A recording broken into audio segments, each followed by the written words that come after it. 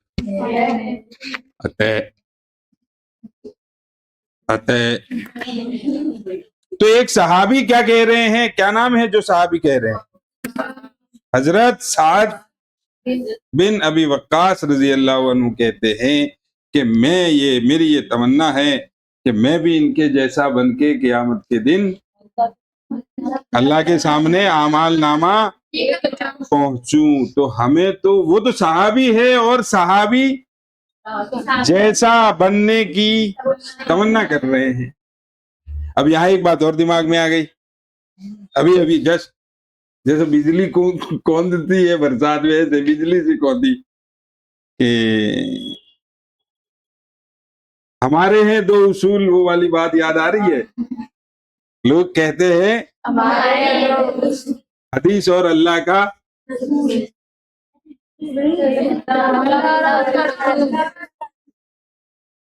اللہ اور اس کا رسول، دماغ حاضر ہے مطلب۔ چلیے اچھی بات۔ ہمارے ہیں دو اصول، اللہ اور اس کا رسول۔ بات بڑی اچھی ہے، بے شک اس میں کوئی مطلب ان کے یہ کہنے کا مطلب یہ ہے کہ ہم تو بات مانیں گے اللہ کی اور اس کے رسول، کسی اور کو ہم بھاؤ نہیں دیں گے۔ اور یہ صحابی کیا کہہ رہے ہیں؟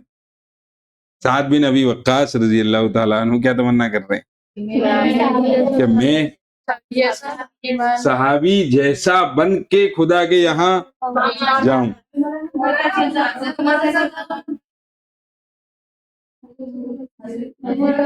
ارے کوئی بھی کہہ رہا ہے، کہہ تو صحابی رہے ہیں، وہ صحابی کیا کہہ رہے ہیں؟ ان کے جیسا، حضرت وہب جیسا اعمال نامہ لے کے خدا کے یہاں جاؤ۔ اتنی سیدھی سی بات ان عقل کے اندھوں کو سمجھ نہیں ہے۔ سمجھ گئے؟ پہنچ گئے نا اس بات تک؟ تو ٹھیک ہے، چلیے۔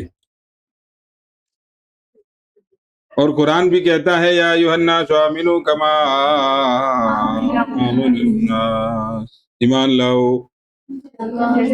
ان جیسا جیسا کہ وہ ایمان۔ یوں نہیں کہا کیا؟ نبی جیسا ایمان، نبی جیسا ایمان۔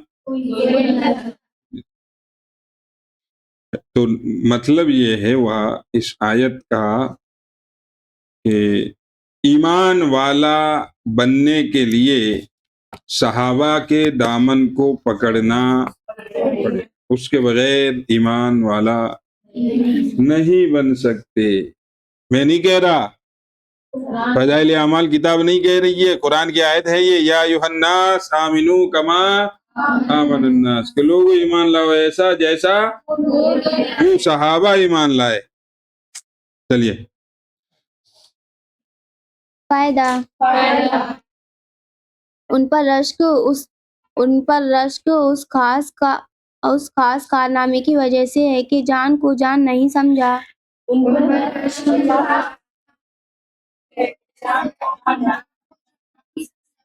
ورنہ خود حضرت عمر رضی اللہ عنہ اور دوسرے حضرات کے دوسرے کارنامے اس سے کہیں بڑے ہوئے ہیں۔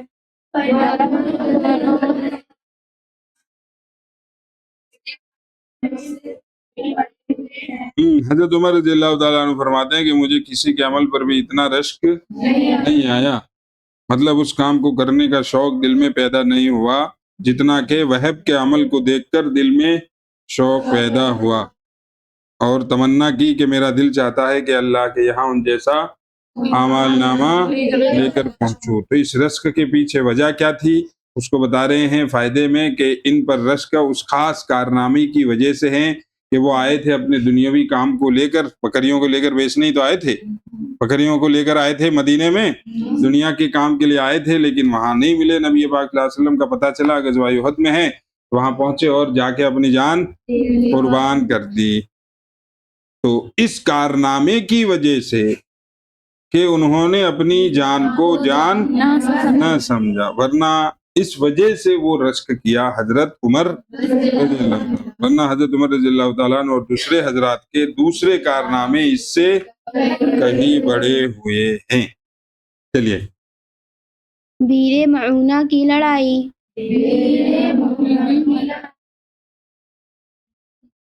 بیر معونہ کی ایک مشہور لڑائی ہے۔ ایک منٹ نمبر 7 پر جو قصہ گزرا اس کے سمجھ لو پوائنٹ، پھر وہ بعد میں سب وہ ہو جاتا ہے چڑا سا۔ نمبر 1، اللہ کی پکار پر لبیک کہنا۔ نمبر 1،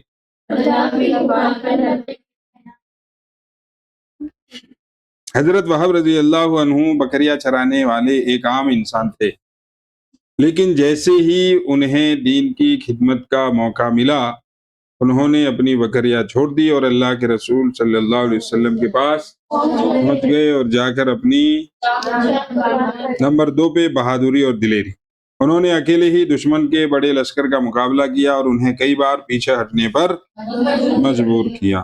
تو یہ 2 صفت ہو گئی ان کی۔ پہلی صفت ہو گئی اللہ کی پکار پر لبیک کہنا، تو یہ ان کی صفت تھی، تو اس صفت کو اپنے اندر لانے کی بھی کوشش، بہادری اور دلیری، ڈرپوک نہیں ہونا چاہیے، یہ ہے۔ نمبر 3 پر جنت کا شوق۔ جب حضور صلی اللہ علیہ وسلم نے انہیں جنت کی خوشخبری دی تو وہ اپنی جان کی پرواہ کیے بغیر میدان جنگ میں کود گئے اور پھر شہید ہوئے۔ نمبر 4 پہ تو جنت کا شوق انہیں تھا، ہم مسلمانوں کو بھی ہونا چاہیے۔ نمبر 4 پہ اللہ کے نبی صلی اللہ علیہ وسلم کی رفاقت، یعنی نبی کے پاک صلی اللہ علیہ وسلم کے ساتھ رہنا، رفاقت۔ وہب رضی اللہ عنہ نے ثابت کیا کہ سچی بہادری انسان کو جنت میں نبی کریم صلی اللہ علیہ وسلم کا ساتھی بنا دیتی ہے، سچی کامیابی۔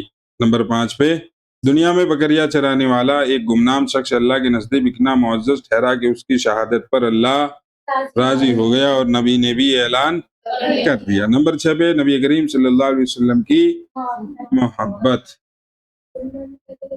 گمنام کہتے ہیں اس انسان کو جس کا بارے میں لوگوں کو پتہ ہی نہیں کہ یہ اتنا بڑا آدمی، چھپا ہوا، گمنام یعنی چھپا ہوا۔ نمبر 6 پہ نبی کریم صلی اللہ علیہ وسلم کی محبت۔ حضور صلی اللہ علیہ وسلم نے اپنے زخمی ہونے کے باوجود اپنے دستے مبارک سے حضرت وہب رضی اللہ عنہ کو دفن کیا۔ صحابی کی نبی سے تو محبت ہے، جب بھی وہ اپنی بکریاں چھوڑ کے غزوہ احد میں پہنچ گئے، جب پتا چلا کہ مدینے میں نہیں ہے وہ تو وہاں گئے ہوئے، تو اس سے پتا چلا کہ صحابی کو نبی سے محبت ہے، اور نبی پاک صلی اللہ علیہ وسلم خود زخمی ہیں پھر بھی اپنے ہاتھوں سے ان کو دفنایا۔ اس سے پتہ چلتا ہے کہ نبی پاک صلی اللہ علیہ وسلم کو بھی اپنے صحابہ سے ان سے بھی نمبر 7 نیک اعمال پر رشک. حضرت عمر رضی اللہ عنہ جیسا عظیم انسان بھی وہب جیسے اعمال لے کر اللہ کے پاس جانے کی تمنا کرتا تھا، یعنی اللہ کی آواز پر لبیک کہنا اور آگے پیچھے سوچے بغیر اپنی جان کو قربان. نمبر 8 پہ فرما برداری، انہوں نے وہی کیا جو ان کے وقت کے سب سے بڑے لیڈر یعنی رسول اللہ صلی اللہ علیہ وسلم نے حکم دیا تھا. نبی پاک صلی اللہ علیہ وسلم کا حکم تھا کہ بھائی غزوہ احد کا موقع ہے، وہاں پر ضرورت ہے، سارے ساتھی وہاں پہنچے. جب انہیں پتا چلا کہ نبی پاک صلی اللہ علیہ وسلم آ گئے ہوئے ہیں تو اپنا کام چھوڑ کے وہاں پہنچ گئے. نمبر 9 موقع کی قدر، انہوں نے یہ نہیں سوچا کہ میں تو گاؤں سے آیا ہوں، بلکہ موقع ملتے ہی سبقت لے گئے، یعنی وہاں پہنچ گئے. موقع ملتے ہی جلدی کی سبقت لے گئے، یعنی آگے بڑھ گئے. تو ہمیں بھی موقع ملتے ہی عمل کر لینا چاہیے. نمبر 10 اللہ کی رضا سب سے بڑی نعمت، سب سے بڑی کامیابی یہ ہے کہ اللہ کس سے راضی ہو جائے؟ بندے سے. نمبر 10 پہ اللہ کی رضا سب سے بڑی نعمت ہے. چلیے آگے بڑھو.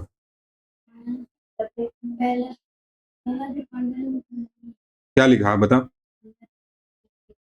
اللہ کی پکار پر لبیک کہنا، یعنی جب بھی تقاضا آئے کسی اللہ کے کسی بھی کام کو کرنے کا، جیسے کہ اذان ہو گئی تو اب یہ پکار ہے نماز، رمضان کا مہینہ آ گیا تو اب یہ پکار ہے روزے کی، گناہ کا موقع آ رہا ہے تو اب یہ پکار ہے اللہ کی طرف سے کہ بھئی اب اپنے آپ کو بچاؤ.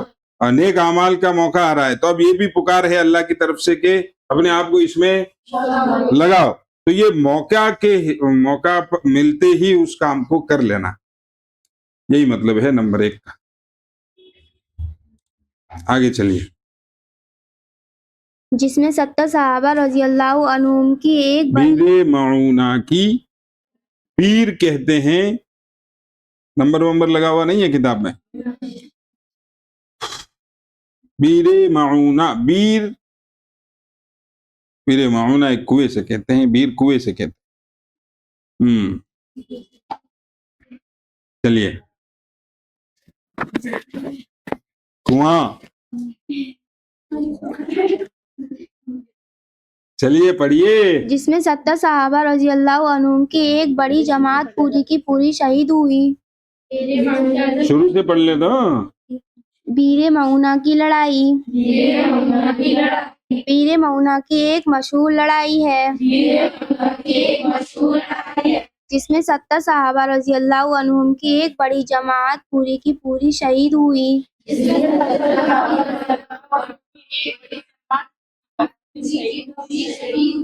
جن کو قرہ کہتے ہیں، اس لیے کہ سب حضرات قرآن مجید کے حافظ تھے. قرآن مجید نہیں ہے، قرآن مجید. پڑھو دوبارہ. اس لیے کہ سب حضرات قرآن مجید کے حافظ تھے اور سوائے چند مہاجرین کے اکثر انصار تھے.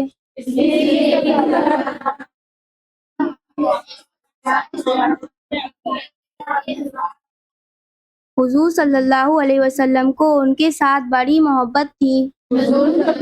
حضور نہیں ہے، حضور، حضور کھلاؤں پھر کھجور. حضور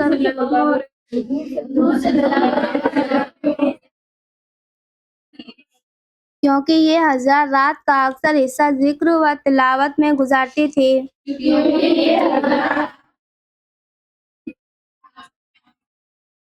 اور جن کو حضور صلی اللہ علیہ وسلم کی بیویوں کے گھروں کی ضروریات، لکڑی، پانی وغیرہ پہنچایا کرتے تھے.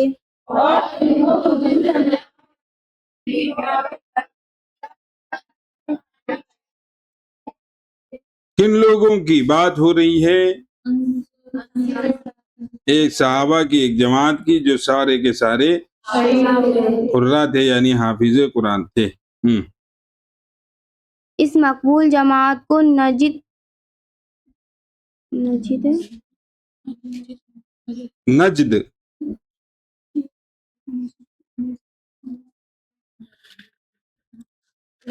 اس مقبول جماعت کو نجد کا رہنے والا قوم بنی عام کا ایک شخص جس کا نام عامر بن مالک اور کنیت ابو برا تھی. کنیت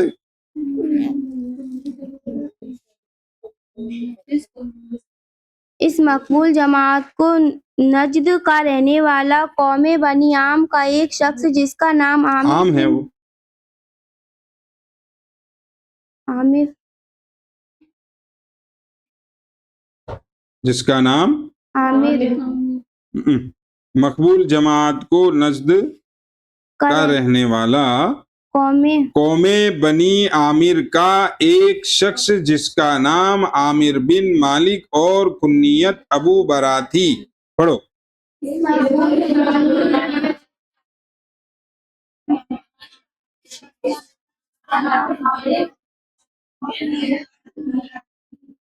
اپنے ساتھ اپنی پناہ میں تبلیغ اور وعظ کے نام سے لے گیا تھا.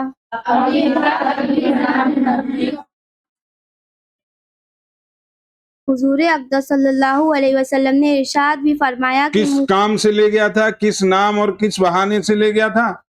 صاحب ہمارے یہاں نئے نئے لوگ مسلمان ہو رہے ہیں، آپ کے یہاں کافی ٹائم ہو گیا مسلمانوں کو، تو آپ کے یہاں جو سمجھا سکتے ہیں، سکھا سکتے ہیں، پڑھا سکتے ہیں، ایسے لوگوں کو بھیج دو.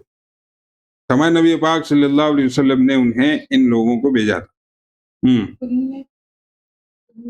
کنیت اس نام کو کہتے ہیں جس میں باپ اپنے بیٹے کی طرف نسبت کر کے اپنا کوئی نام رکھ دے، جیسے میں اپنے آپ کو ابو امامہ لکھتا ہوں سوشل میڈیا. چلیے نزد ایک جگہ ہے، چلیں پھر کل چلتے ہیں انشاءاللہ، وہاں فلائٹ کی ٹکٹ نکلواتا ہوں. حضور اقدس صلی اللہ علیہ وسلم نے ارشاد بھی فرمایا کہ مجھے اندیشہ ہے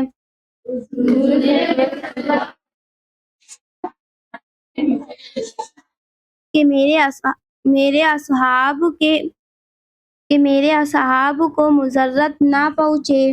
مضرت کہ میرے کہاں ہے انگلی اصحاب رکھنا؟ کو مضرت نہ پہنچے. مگر اس شخص مضرت بولے تو تکلیف میں پہنچے. اس بات سے بھی یہ بات ثابت ہو گئی کہ نبی پاک صلی اللہ علیہ وسلم عالم الغیب نہیں تھے. کیا نہیں تھے؟ جیسا کہ لوگوں کا دعویٰ ہے. چلو ہم تھوڑی دیر کے لیے ان کی بات کو مان لیتے ہیں کہ نبی عالم الغیب تھے، تو پھر نبی پاک صلی اللہ علیہ وسلم عالم الغیب یعنی سب کچھ جاننے کے بعد بھی ان کو مرنے کے لیے کیوں بھیجا؟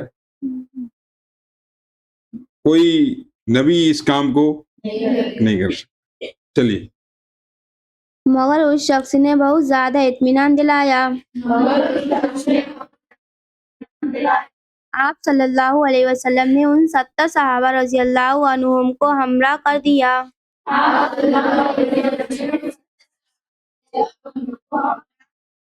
اور ایک والا نامہ عامر بن طفیل کے نام جو بنی عامر کا رئیس تھا تحریر فرمایا.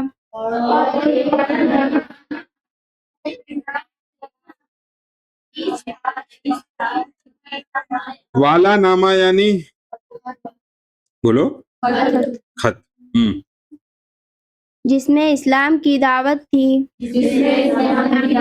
یہ حضرات مدینے سے رخصت ہو کر بیر مونا پہنچے تو ٹھہر گئے. بیر مونا ایک جگہ پر کنواں پڑتا ہے، اس جگہ پہنچے تو ٹھہر گئے. اور دو ساتھی، ایک حضرت عمرو بن امیہ رضی اللہ عنہ، دوسرے حضرت منذر بن عمر رضی اللہ عنہ، سب کے اونٹوں کو لے کر چرانے کے لیے تشریف لے گئے. اور حضرت حرام رضی اللہ عنہ اپنے ساتھ 2 حضرات کو ساتھیوں میں سے لے کر عامر بن طفیل کے پاس والا نامہ دینے کے لیے قریب پہنچ کر حضرت حرام رضی اللہ عنہ نے اپنے دونوں ساتھیوں سے فرمایا کہ تم یہیں ٹھہر جاؤ، میں آگے جاتا ہوں. اگر میرے ساتھ کوئی دغا نہ کی گئی، دھوکہ نہ ہوا، مجھے کوئی جال میں نہ پھنسایا گیا، تو تم بھی چلے آنا، ورنہ یہیں سے واپس ہو جانا کہ 3 کے مارے جانے سے 1 کا مارا جانا بہتر ہے۔ بہتر ہے۔ عامر بن طفیل رضی اللہ عنہ عامر بن طفیل اس عامر بن مالک کا بھتیجا تھا جو ان صحابہ رضی اللہ عنہم کو اپنے ساتھ لایا تھا۔ اس کو اسلام سے اور مسلمانوں سے خاص عداوت تھی، دشمنی تھی، نفرت تھی۔ حضرت حرام رضی اللہ عنہ نے والا نامہ دیا۔ والا نامہ یعنی ہمارے نبی صاحب صلی اللہ علیہ وسلم کا جو خط تھا، جو چٹھی ہمارے نبی صاحب صلی اللہ علیہ وسلم نے لکھ کر بھیجی تھی، اس نے غصے میں پڑھا بھی نہیں، بلکہ حضرت حرام رضی اللہ عنہ کے ایک ایسا نیزہ مارا جو پار نکل گیا، وہیں شہید ہو گئے، مر گئے، ان کا انتقال ہو گیا، وہیں کے وہیں شہید ہو گئے۔ حضرت حرام رضی اللہ عنہ جب ان کو وہ نیزہ لگا، فزت ورب الکعبہ، رب کعبہ کی قسم میں تو کامیاب ہو گیا، یہ نعرہ لگایا اور جان نکل گئی، کہہ کر جاں بحق ہو گئے، یعنی جان نکل گئی۔ اس نے نہ اس کی پرواہ کی کہ قاصد یعنی جو پیغام لے کر آنے والے کو قاصد کہتے ہیں، جس کو ہم سفیر بھی کہتے ہیں، سفارتکار بھی کہتے ہیں۔ قاصد کو مارنا کسی قوم کے نزدیک بھی جائز نہیں، اور نہ اس کا لحاظ کیا کہ میرا چچا ان حضرات کو اپنی پناہ میں لایا ہے۔ ان کو شہید کرنے کے بعد اس نے اپنی قوم کو جمع کیا اور اس پر آمادہ کیا، یعنی اپنی قوم کو للکارا، تیار کیا کہ ان مسلمانوں میں سے ایک کو بھی زندہ نہ چھوڑو۔ لیکن ان لوگوں نے ابو برا کی پناہ کی وجہ سے تردد کیا، یعنی آگے پیچھے لوگ، اس کے قبیلے کے جو لوگ تھے، انہوں نے کہا کہ یار ان کی وجہ سے ابو برا نے پناہ لی ہوئی ہے تو ایسا کرنا ٹھیک نہیں ہے۔ انہوں تجبجب ڈاماڈول ہو رہے تھے، تو اس نے آس پاس کے اور لوگوں کو جمع کیا اور بہت بڑی جماعت کے ساتھ ان 70 صحابہ کا مقابلہ کیا۔ یہ حضرات آخر کہاں تک مقابلہ کرتے اور چاروں طرف سے کفار میں گھرے ہوئے تھے، بجز ایک کعب بن زید رضی اللہ عنہ کے، جن میں کچھ زندگی کی رمق، مطلب کچھ زندگی باقی تھی، تھوڑی سی جان باقی تھی، اور کفار ان کو مردہ سمجھ کر چھوڑ گئے تھے، بس ان کے علاوہ باقی سب شہید ہو گئے۔ حضرت منذر رضی اللہ عنہ اور حضرت عمر رضی اللہ عنہ جو اونٹ چرانے گئے ہوئے تھے، انہوں نے آسمان کی طرف دیکھا تو مردار کھور یعنی جانور، میت کھانے والے، مرے ہوئی کھانے والے جانور اڑ رہے تھے آسمان میں۔ دونوں حضرات یہ کہہ کر امر پڑھیں گے، امر واو ہے تو امر مجھے پہلے بھی واو نہیں تھا۔ دونوں حضرات یہ کہہ کر لوٹے کہ ضرور کوئی حادثہ پیش آیا، یہاں اگر دیکھا تو اپنے ساتھیوں کو شہید پایا، اور سواروں کو خون کی بھری ہوئی تلواریں لیے ہوئے ان کے گرد چکر لگاتے دیکھا۔ یہ حالت دیکھ کر دونوں حضرات چھٹکے رک گئے، جہاں تھے وہیں گئے، اور باہم مشورہ کیا کہ کیا کرنا چاہیے۔ عمرو بن امیہ رضی اللہ عنہ نے کہا کہ واپس چل کر حضور صلی اللہ علیہ وسلم کو اطلاع دیں۔ اب دونوں صحابی میں وہ بات ہو رہی ہے کہ اب کیا کریں آگے، مگر حضرت منذر رضی اللہ عنہ نے جواب دیا کہ خبر تو ہو ہی جاوے گی، میرا دل تو نہیں مانتا کہ شہادت کو چھوڑوں، شہادت کا موقع سامنے ہے اور میں اس سے پیٹ پھیروں، یہ مجھے اچھا نہیں لگا۔ اس جگہ سے چلا جاؤ جہاں ہمارے دوست بڑے سو رہے ہیں، آگے بڑھو اور ساتھیوں سے جا ملو۔ چنانچہ دونوں آگے بڑھے اور میدان میں کود گئے۔ حضرت منذر رضی اللہ عنہ شہید ہوئے اور حضرت عمرو بن امیہ رضی اللہ عنہ گرفتار ہوئے، مگر چونکہ عامر کی ماں کے ذمے کسی منت کے سلسلے میں ایک غلام کا آزاد کرنا تھا، دشمنوں میں سے جو عامر تھا اس کی ماں نے ایک منت مانی ہوئی تھی پہلے سے کہ کبھی غلام ہوا تو میں آزاد کروں گی، تو اس طرح کی منت تھی، اس لیے اس نے عامر کو ان کی منت پر ان حضرات میں حضرت ابوبکر صدیق رضی اللہ عنہ کے غلام حضرت عامر بن فہیرہ رضی اللہ عنہ بھی تھے۔ ان کے قاتل جبار بن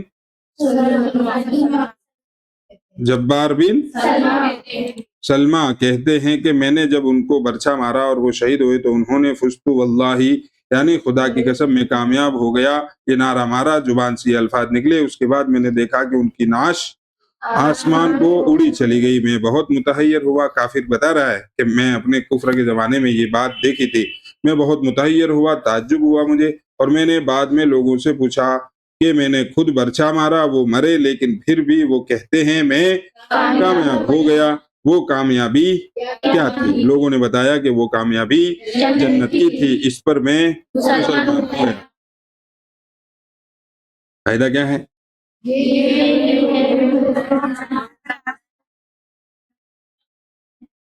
یہی ہے وہ لوگ جن پر اسلام کو بجا طور پر فخر ہے، یعنی اسلام کو ان ہستیوں پر ناز ہے۔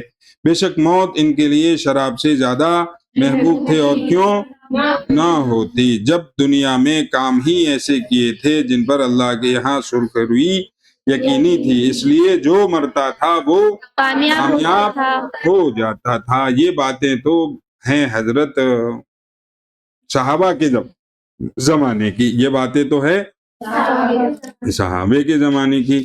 آج بھی یہ واقعات زندہ ہیں۔ فلسطین کو دیکھ لو، اتنے سالوں ہو گئے ان کو لڑتے بڑتے ہارے نہیں ہے، کسی طرح کا کوئی گلہ، کوئی شکوہ، شکایت نہیں ہے۔ اپنی لاشوں کو اپنے ہاتھ میں لے کر اللہ سے کہتے ہیں اللہ تو اگر اس حال میں بھی راضی ہے تو ہم بھی راضی ہیں۔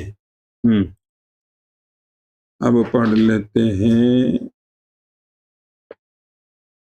پوائنٹ۔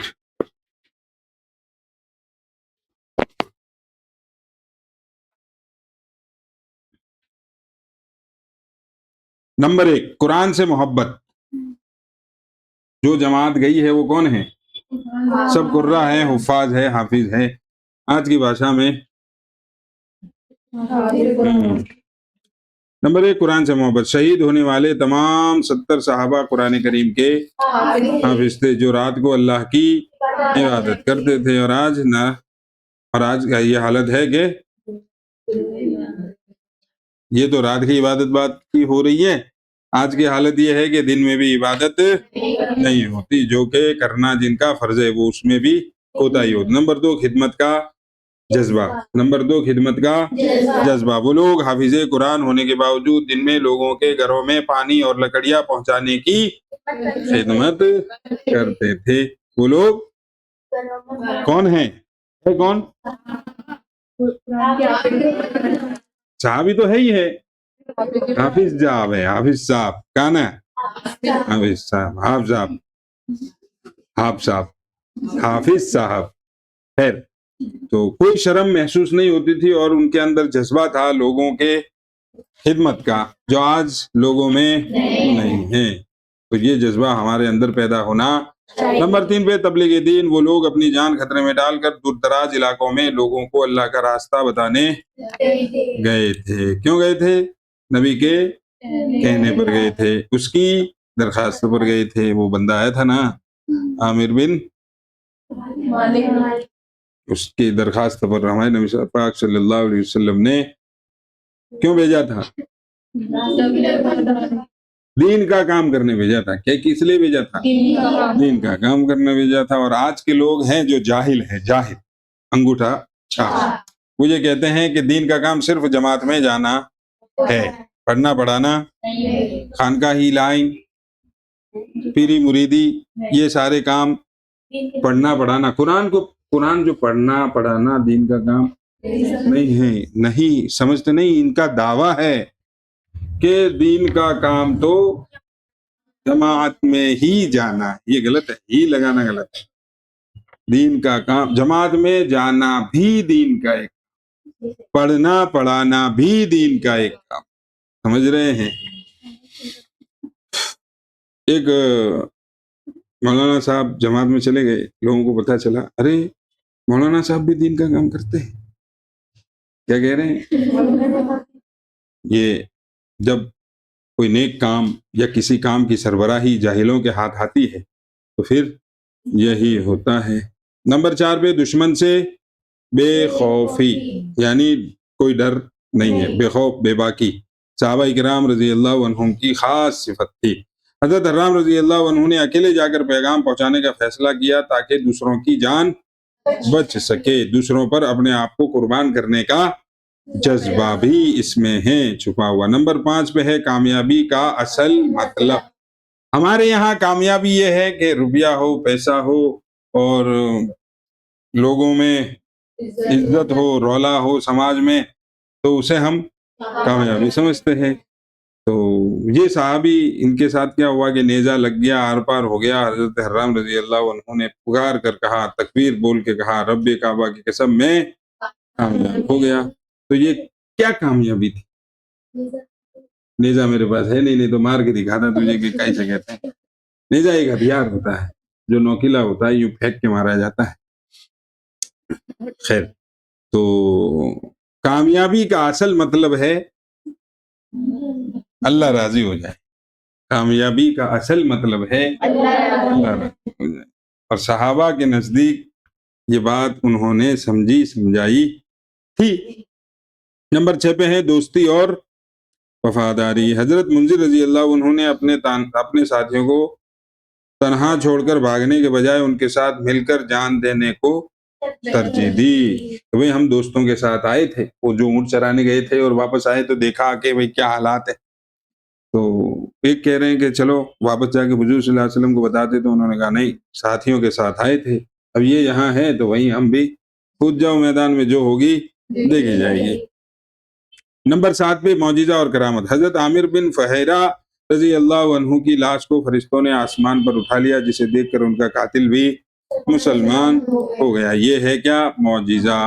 صبر اور استقلال۔ نمبر 8، صحابہ رضی اللہ عنہم نے دھوکے اور مصیبت کے باوجود اپنے ایمان کا سودا نہیں کیا۔ ان کو لے گئے اس بہانے سے کہ صاحب چلو ہمارے یہاں پڑھانے کے لیے، مسجد میں امامت کی جگہ، آج کی بھاشا میں بات کی جائے تو مسجد میں امامت کی جگہ خالی ہے، آپ آ جائیں اور لے آئے، اور پھر ان کو ختم کر دیا جائے۔ اس طریقے سے ان لوگوں نے جال میں پھنسایا تو پھنس گئے، دھوکہ پڑا، لیکن دھوکہ ملا، پھر بھی انہوں نے اپنے ایمان کا سودا نہیں کیا۔ مر گئے، کٹ گئے، لٹ گئے، لیکن ایمان کا سودا نہیں کیا۔ تو ہم مسلمانوں کو بھی اپنے ایمان کی حفاظت اچھی طریقے سے۔ نمبر 9، اچھی زندگی کا نتیجہ۔ جو لوگ اپنی زندگی اللہ کے لیے وقف کر دیتے ہیں، اللہ ان کی موت کو بھی دوسروں کے لیے ہدایت کا ذریعہ بنا۔ زندگی اچھی گزاری ایمان اعمال والی، زندگی اچھی گزاری ایمان اعمال والی۔ تو جب موت آئے گی تو موت کے بعد بھی جنازہ دیکھ کر بھی اللہ لوگوں کو ہدایت دیتا ہے، اور ایسا ہوا ہے جیسا کہ آج ہم نے پڑھا۔ نمبر 10، دین کے خاطر قربانی۔ دین کے خاطر قربانی۔ آج ہم تک اسلام ان بزرگوں کی عظیم قربانیوں کی وجہ سے ہی پہنچا ہے۔ اگر یہ لوگ قربانیاں نہ دیتے تو میں اور آپ کیا پتا کہاں ہوتے، میں اور آپ کہاں ہوتے۔ فقط والسلام۔